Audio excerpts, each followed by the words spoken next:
Goldie Hawn has always been Hollywood's shining star. With her bright smile, infectious laugh, and lovable personality, she's lit up the screen for more than 50 years. Most people see her as the cheerful, bubbly blonde who brought life to every scene. But behind that light-hearted image is a woman who's been through more than the industry ever showed. At 79, Goldie is finally speaking out, and what she's revealing about her past relationships with male co-stars is shocking, painful, and incredibly brave. These aren't just stories of difficult co-workers. These are quiet battles she fought behind the scenes, often in silence, with men who tried to control, belittle, or break her. One of the earliest and most painful stories comes from her time working with Chevy Chase. The two starred in the 1978 comedy Foul Play, a movie loved by audiences.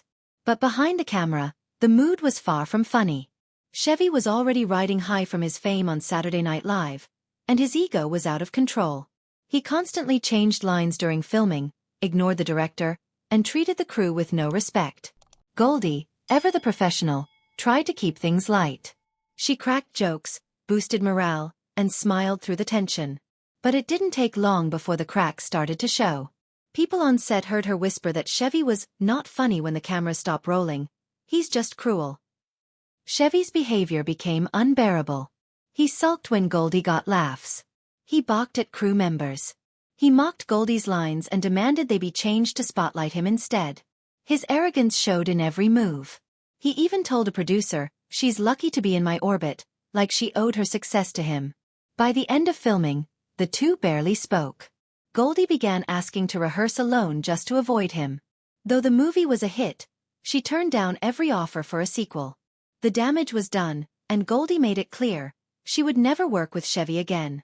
Then came Warren Beatty, a Hollywood legend known as much for his charm as his long list of romantic conquests. When he first showed interest in Goldie, she was flattered. But that changed quickly. Goldie saw past the charm and spotted the manipulation underneath. She said no to him. Not once but many times. And when she rejected him, the charm turned into cold resentment. Beatty didn't lash out directly. Instead, he started quietly poisoning her reputation. He told people she was flaky, unreliable, and not serious enough for real roles. It wasn't loud or dramatic. It was subtle, whispered behind closed doors, and it worked. One producer even admitted he was warned against casting her because of baggage, a word that masked Beatty's bruised ego.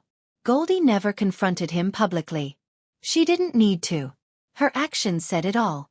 She refused every offer to work with him. At a glitzy awards show, when he tried to approach her with a fake friendly smile, she smiled back coldly and walked away without a word. That smile, according to a journalist who witnessed it, could freeze hell. Goldie had erased him from her career and her life. She moved forward, stronger and smarter. Dustin Hoffman was another name on her unspoken blacklist. Goldie had decided to stretch her wings and go for a dramatic role. She was invited to audition for a serious film with Hoffman. She showed up prepared, ready to prove herself. But the moment she began reading, Hoffman cut her down. He interrupted, criticized her delivery, and told her she was still playing it like a sitcom. He wasn't giving feedback. He was humiliating her. In front of the producers, he mocked her performance and made her feel like she didn't belong. Goldie didn't argue. She finished the audition, held her head high, and walked out. The next day, she pulled out of the project completely. She told her agent that she wouldn't fight to be taken seriously by men who had already decided she was a joke. From that point on, she avoided Hoffman, turning down every offer to collaborate again.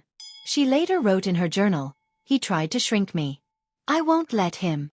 That experience didn't destroy her spirit. It lit a fire. She realized that comedy was her strength and that owning it gave her more power than pretending to be someone she wasn't. Bill Murray was another unexpected disappointment. Goldie was set to co-star in a comedy with him in the late 80s. The plan was to pair his offbeat humor with her charisma.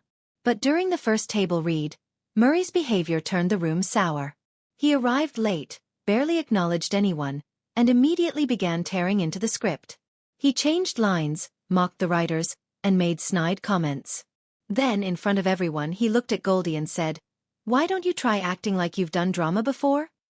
The room laughed, but Goldie didn't. That laugh wasn't funny. It was cruel. She excused herself during a break and never came back. The next day, She had her team announce she was leaving the project. No press statements. No gossip. Just a quiet exit. To Goldie, working with someone who confused chaos for genius wasn't worth her peace of mind. From that point forward, she avoided buddy comedies where she'd be expected to keep up with a man trying to steal every scene. She wasn't interested in being the sidekick to someone who couldn't respect her. The final story happened far from any movie set. It was at a charity gala, where Goldie was scheduled to speak about mental health and mindfulness, subjects close to her heart. But instead of support, she got cold disrespect from Sean Penn. As she prepared to speak, he reportedly rolled his eyes, sighed loudly, and made no attempt to hide his disapproval. It wasn't a joke. It wasn't teasing. It was a clear message. He didn't respect her, or the work she cared about. This wasn't the loud, ego-driven behavior she had faced with others.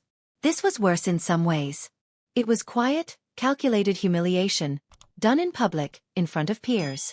That moment stuck with Goldie. It reminded her that no matter how much she had accomplished, there were still men who thought her voice didn't matter. But she didn't let it silence her. She gave her speech anyway. And she kept doing the work that mattered to her, whether anyone rolled their eyes or not. All these moments tell a much larger story. A story about how Hollywood often treats women who smile too much, who are kind, who don't fight dirty. Goldie's kindness was never weakness. It was a choice.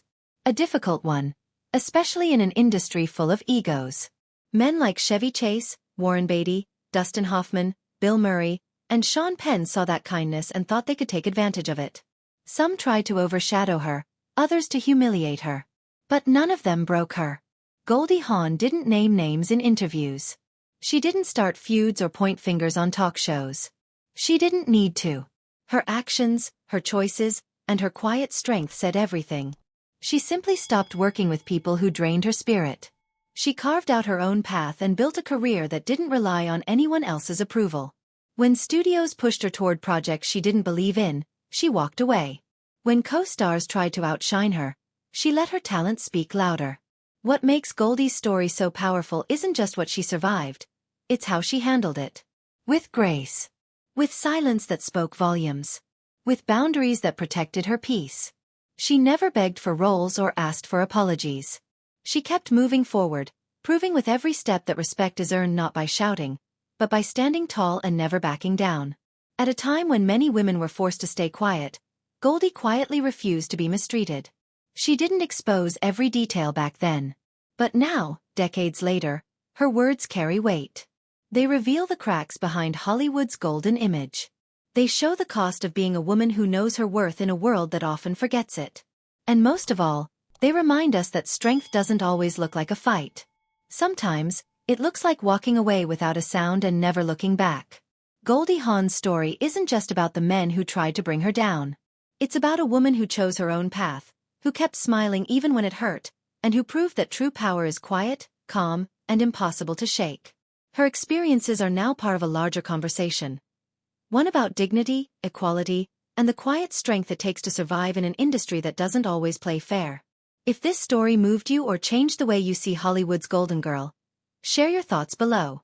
Don't forget to like and subscribe for more stories about the real lives behind the spotlight.